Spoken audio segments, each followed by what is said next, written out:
Hello दोस्तों, नमस्ते। मैं अनिल कुमार जीएस रावली क्लासेज में आपका हार्दिक स्वागत करता हूं। अपनी क्वेश्चन सीरीज चल रही थी जिसका फर्स्ट पार्ट कंप्लीट हो गया है और सेकंड पार्ट आज अपन स्टार्ट करते हैं। ये एग्जाम की दृष्टि से काफ़ी इम्पोर्टेंट है। बिना टाइम वेस्ट करते हुए देखो फर्स्ट क्वेश्चन फर्स्ट क्वेश्चन की ओर चलते हैं। पहला क्वेश्चन क्या है? निम्नलिखित में से कौन सा एंजाइम रक्त का थक्का बनाने के लिए आवश्यक है? यानी ब्लड क्लॉटिंग के लिए कौन सा एंजाइम उत्तरदायी है? ब्लड क्लॉटिंग के लिए कौन सा एंजाइम उत्तरदायी है? ऑप्शन की ओर देखो, एमाइलेज, थ्रोम्बिन, पेप्सिन या rennin. Amylase, one by one option की ओर देखते हुए चलते हैं। एमाइलेज, पेप्सिन, रेनिन, इन तीनों एंजाइम को अपन कहां पढ़ेंगे? डाइजेस्टिव सिस्टम के अंदर पढ़ेंगे, पाचन तंत्र के अंदर इन तीनों एंजाइम को अपन पढ़ेंगे। इसका जो राइट आंसर होगा वो कौन सा होगा? थ्रोम्बिन। जो थ्रोम्बिन है यह है ब्लड का थक्का बनाने के लिए या ब्लड क्लॉटिंग के लिए सहायक है। जबकि एमाइलेज का काम क्या होता है? यह स्टार्च को माल्टोज में बदलने का काम करता है। स्टार्च को माल्टोज में बदलने का काम करता है। पेप्सिन का कार्य क्या है? पेप्सिन प्रोटीन का पाचन करता है। पेप्सिन और रेनिन जो अपने अमाशय के अंदर पाए जाते हैं, जठर रस के अंदर। तो पेप्सिन का कार्य है प्रोटीन का पाचन करना, जबकि रेनिन है इसका कार्य क्या है? दूध का पाचन करना। यहां से एक दो इंपॉर्टेंट क्वेश्चन और बनते हैं। बच्चों में सबसे ज्यादा कौन सा एंजाइम बनता है? जो छोटे बच्चे होते हैं उनमें सबसे ज्यादा कौन सा एंजाइम बनता है अपनी बॉडी के अंदर देखा जाए तो बच्चों में सबसे ज्यादा कौन सा एंजाइम बनेगा? क्यों? बच्चे दूध पीते हैं, उस दूध का पाचन करने के लिए कौन सा एंजाइम उत्तरदायी है? रेनिन। तो बच्चों में सबसे ज्यादा कौन सा एंजाइम बनेगा? रेनिन। लेकिन अपना क्वेश्चन क्या है? ब्लड क्लॉटिंग करवाने के लिए कौन सा एंजाइम उत्तरदायी है? कौन सा एंजाइम होगा? थ्रोम्बिन। आगे बढ़ते हैं। इसका जो राइट आंसर होगा बी। नेक्स्ट क्वेश्चन की ओर देखते हैं। रुधिर यानी रक्त का जमाव निम्नलिखित में से किस प्रोटीन के द्वारा होता है? नेक्स्ट क्वेश्चन देखो, यानी रक्त को जमाने के लिए, ब्लड क्लॉटिंग करवाने के लिए जो कौन सा प्रोटीन है जो कि उत्तरदायी होता है? कौन सा प्रोटीन उत्तरदायी है? इसमें मुख्य प्रोटीन की बात की गई है कि जो मुख्य प्रोटीन है वो कौन सा प्रोटीन उत्तरदायी है। तो इसका राइट आंसर क्या होगा? फाइब्रिनोजन। कौन सा प्रोटीन होगा? फाइब्रिनोजन प्रोटीन है जो कि उत्तरदायी है। एल्ब्यूमिन, ये जो प्रोटीन है ये किस में पाया जाएगा? अंडे में। अंडे के अंदर कौन सा प्रोटीन होता है? ये प्रोटीन। दोस्तों आगे देखो, जो ग्लोबिन प्रोटीन है, मैंने करवाया है आपको कि जो है अपना हीमोग्लोबिन है, हीमोग्लोबिन एक वर्णक है। इस वर्णक के अंदर हिम प्लस ग्लोबिन, जिसमें ग्लोबिन तो क्या एक प्रोटीन है और हिम एक धातु है जिसका मतलब आयरन। तो एक क्वेश्चन क्या बन सकता है आपसे कि हीमोग्लोबिन के अंदर कौन सी धातु पाई जाती है? कौन सी? आयरन। नेक्स्ट क्वेश्चन इस टाइप से भी आपसे क्वेश्चन पूछा जाता है कि ब्लड के अंदर सर्वाधिक मात्रा में कौन सी धातु उपस्थित होती है? कौन सी होगी? आयरन। यहां से एक क्वेश्चन और बनता है, जैसे रुधिर का जमाव के लिए किस प्रोटीन के द्वारा होता है? रुधिर का जो जमाव है वो किस प्रोटीन के द्वारा होता है? फाइब्रिनोजन प्रोटीन के द्वारा होता है। यह प्लाज्मा के अंदर उपस्थित प्रोटीन होते हैं।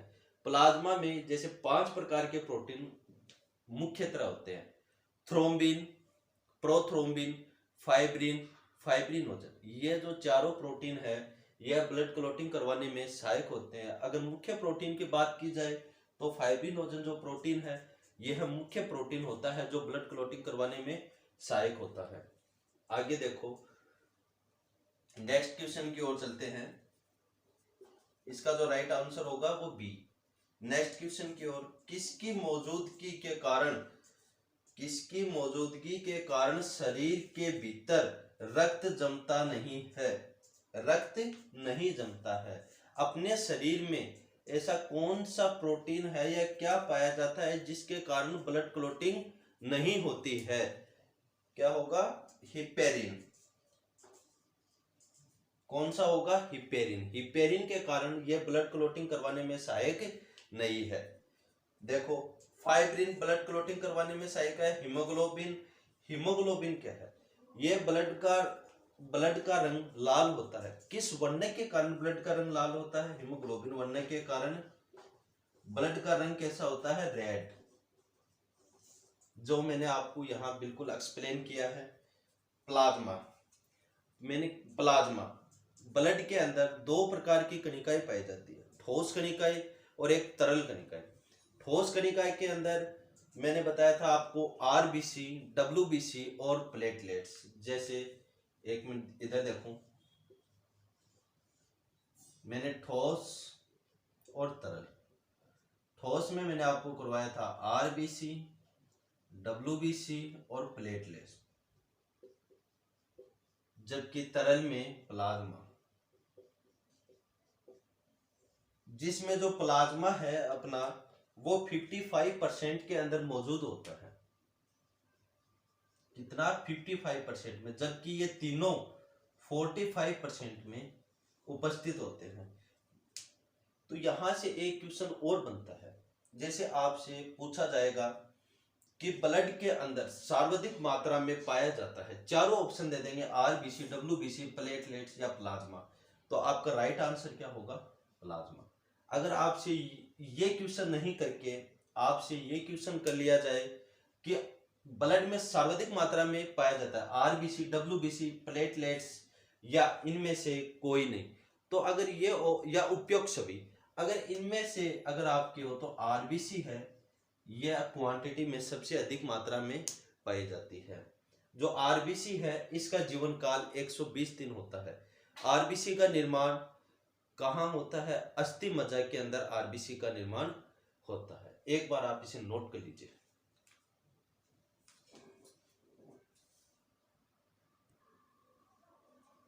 हाँ, नोट कर लिया तो आगे बढ़ते हैं। देखो नेक्स्ट क्वेश्चन की ओर। हीमोग्लोबिन निम्न में से किसका महत्वपूर्ण घटक है? हीमोग्लोबिन निम्न में से किसका महत्वपूर्ण घटक है?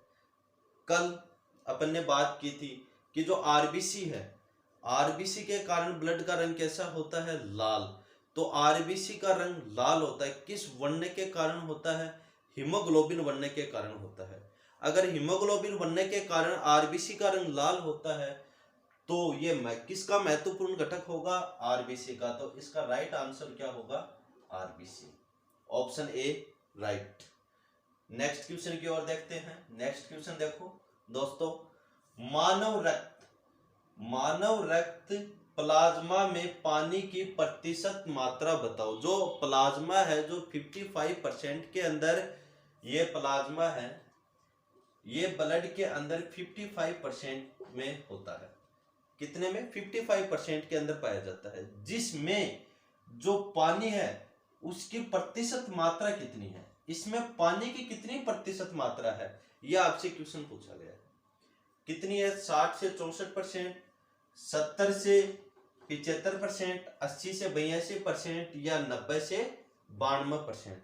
तो इसका राइट आंसर क्या होगा? 90 से 92% प्लाज्मा के अंदर पानी उपस्थित होता है। जबकि 1% के अंदर क्या उपस्थित होता है? कोई धातु वगैरह या ग्लूकोज वगैरह। जबकि 7 से 8% के अंदर इसमें प्रोटीन होते हैं। कौन कौन से प्रोटीन होते हैं? इधर नोट कर रहा हूं, आप देख लेना कौन कौन से प्रोटीन होते हैं। Thrombin, prothrombin, fibrin, fibrinogen. ये जो प्रोटीन है ये प्लाज्मा में उपस्थित होते हैं। Thrombin, prothrombin, fibrin and fibrinogen, ये जो ब्लड क्लॉटिंग करवाने के लिए सहायक होते हैं। नेक्स्ट क्वेश्चन की ओर चलते हैं। इस क्वेश्चन का राइट आंसर क्या होगा? जो प्लाज्मा में पानी की प्रतिशत मात्रा 90 से 92%, और जो प्लाज्मा है ये स्वयं ही ब्लड के अंदर 55% में उपस्थित होता है। नेक्स्ट क्वेश्चन देखो, रक्त धारा में यानी रक्त में O2 ले जाने वाला प्रोटीन होता है, यानी रक्त के अंदर ऑक्सीजन ले जाने वाला प्रोटीन कौन सा होता है? रक्त में ये कोलेजन, इंसुलिन, हीमोग्लोबिन या ये तो मैंने अभी आपको करवाया है। जो एल्बुमिन प्रोटीन है ये अंडे में पाया जाता है, एग के अंदर ये पाया जाता है, अंडे के अंदर पाया जाता है। जबकि जो हीमोग्लोबिन प्रोटीन है ये इसका राइट आंसर होगा। हीमोग्लोबिन प्रोटीन है जो ऑक्सीजन ले जाने का कार्य करता है ब्लड में। नेक्स्ट क्वेश्चन की ओर देखो, हीमोग्लोबिन क्या है? नेक्स्ट क्वेश्चन देखो, हीमोग्लोबिन क्या है? हीमोग्लोबिन एक प्रोटीन है या कार्बोहाइड्रेट है या वसा है या विटामिन है? क्या है इसका जो राइट आंसर होगा ये होगा प्रोटीन। हीमोग्लोबिन एक प्रोटीन है, जो एक वर्णक हीमोग्लोबिन एक प्रोटीन है जिसमें ग्लोबिन क्या एक प्रोटीन है। आगे विटामिन है, जो ब्लड क्लॉटिंग के लिए कौन सा विटामिन सहायक है? विटामिन के। और पानी में घुलनशील विटामिन कौन सा है? विटामिन बी और सी। बी और सी ये जो विटामिन है ये पानी के अंदर घुलनशील विटामिन है। आगे देखते हैं, एक बार इसको आप नोट कर लीजिए।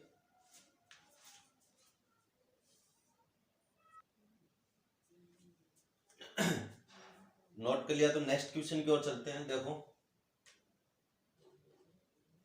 आरबीसी का दूसरे नाम से जाना जाता है, आरबीसी को दूसरे नाम से जाना जाता है। देखो, आरबीसी को दूसरे नाम से क्या कहा जाता है? इरिथ्रोसाइट, ल्यूकोसाइट, थ्रोमोसाइट या ऑल ऑफ दीज? तो इसका राइट आंसर क्या होगा? इरिथ्रोसाइट। आरबीसी को दूसरे नाम से क्या जाना जाता है? इरिथ्रोसाइट। जबकि जो ल्यूकोसाइट है ये डब्ल्यूबीसी को दूसरे नाम से ल्यूकोसाइट जाना जाता है। जो थ्रोमोसाइट है ये प्लेटलेट्स को दूसरे नाम से थ्रोमोसाइट जाना जाता है। देखो, आरबीसी का दूसरा नाम इरिथ्रोसाइट, डब्ल्यूबीसी का ल्यूकोसाइट और प्लेटलेट्स का थ्रोमोसाइट। नेक्स्ट क्वेश्चन की ओर देखो, इसका राइट आंसर होगा ए। नेक्स्ट क्वेश्चन की ओर देखते हैं, आरबीसी, डब्ल्यूबीसी और प्लेटलेट्स का अनुपात क्या होगा? इनका अनुपात आपसे पूछ लिया गया है। अब अनुपात देखो, आरबीसी 600:1:40 होगा, या फिर 1:600:40 होगा, या फिर 40:1:600 होगा, या फिर 40:600:1 होगा। कौन सा होगा? आरबीसी है जो कि क्वांटिटी में सबसे अधिक मात्रा में पाई जाती है, जबकि डब्ल्यूबीसी है ये क्वांटिटी में सबसे कम मात्रा में पाई जाती है। तो सबसे अधिक मात्रा में यानी 600:1:40। एक चीज और देखना, आरबीसी, डब्ल्यूबीसी और प्लेटलेट्स तीनों, जिसके अंदर अगर क्वांटिटी के अकॉर्डिंग बात की जाए, अगर मात्रा के अकॉर्डिंग बात की जाए, तो मात्रा में सबसे अधिक मात्रा में आरबीसी, उसके बाद में फर्स्ट नंबर पे ये, अगर सेकंड नंबर पे प्लेटलेट्स और थर्ड नंबर पे डब्ल्यूबीसी। मात्रा के अकॉर्डिंग तो सबसे अधिक मात्रा में आरबीसी और सबसे कम मात्रा में डब्ल्यूबीसी। अगर साइज के अकॉर्डिंग देखा जाए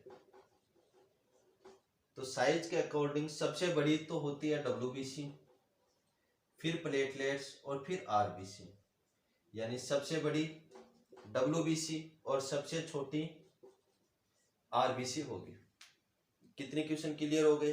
एक बार मैं रिपीट करता हूं। देखो, आरबीसी का दूसरा नाम इरिथ्रोसाइट, डब्ल्यूबीसी का दूसरा नाम ल्यूकोसाइट और प्लेटलेट्स का दूसरा नाम thrombocyte. Next question, RBC, WBC या प्लेटलेट्स तीनों का अनुपात 600:1:40। आपसे एग्जाम में कैसे भी क्वेश्चन पूछे जा सकते हैं। डब्ल्यूबीसी या प्लेटलेट्स से प्लेटलेट्स का आपका अनुपात, आपसे अनुपात पूछ लिया जाए तो 1:40 हो जाएगा, या फिर प्लेटलेट्स या आरबीसी का अनुपात पूछ लिया जाए तो 600:40। क्वेश्चन देखना, मैंने तीनों के अनुपात आपको क्लियर करवा दिए हैं। एग्जाम में आपसे कैसे भी क्वेश्चन पूछा जा सकता है। क्वेश्चन देखना, उसके अकॉर्डिंग ऑप्शन देख के आप राइट कर देना। साइज के अकॉर्डिंग, अगर मात्रा के साइज के अकॉर्डिंग देखा जाए तो सबसे बड़ी डब्ल्यूबीसी होती है और सबसे छोटी आरबीसी। और अगर मात्रा क्वांटिटी के अकॉर्डिंग अगर देखते हैं तो आरबीसी सबसे अधिक मात्रा में पाई जाएगी, जबकि डब्ल्यूबीसी है वो सबसे कम मात्रा में पाई जाएगी। आप यहां तक नोट कर लीजिए।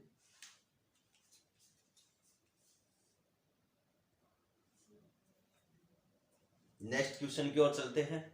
आगे देखो नेक्स्ट क्वेश्चन, यानी रुधिर में आरबीसी बढ़ने से कौन सी स्थिति बन जाती है? आरबीसी की संख्या अधिक होने से कौन सा रोग हो जाता है? अपने शरीर के अंदर आरबीसी की संख्या बढ़ने से कौन सा रोग हो जाता है, यानी कौन सी स्थिति बन जाती है? एनीमिया,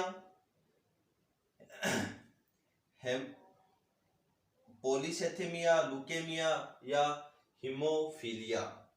हीमोफीलिया यानी हीमोफीलिया कौन सी स्थिति होगी? अगर आरबीसी की संख्या बढ़ने से अपने शरीर में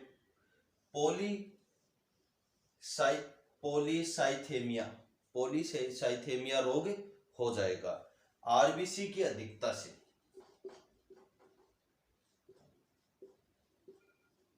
आरबीसी की कमी से कौन सा रोग होगा? फिर आरबीसी की अधिकता से तो पॉलीसेथेमिया हो गया, आरबीसी की कमी से एनीमिया।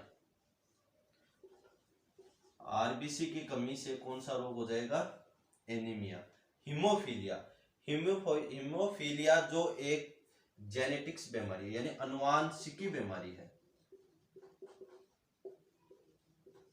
अनुवांशिकी रोग है ये। यहां तक आपकी क्लियर हो गया होगा। इसका जो राइट आंसर होगा ऑप्शन सी। अब आरबीसी के बारे में कुछ बातें करते हैं। आरबीसी है, इसका दूसरा नाम इरिथ्रोसाइट, जो आरबीसी की अधिकता से पॉलीसेथेमिया और आरबीसी की कमी से एनीमिया रोग होता है। आरबीसी का जो जीवन काल है, इसका जो जीवन काल है 120 दिन है इसका जीवन काल। और इसके अंदर जो केंद्रक है वह उपस्थित नहीं होता है, लेकिन अपवाद स्वरूप ऊंट व लामा में केंद्रक पाया जाता है। अपवाद स्वरूप जो ऊंट और लामा है उनके अंदर केंद्रक उपस्थित होता है। यहां तक आप नोट कर लीजिए।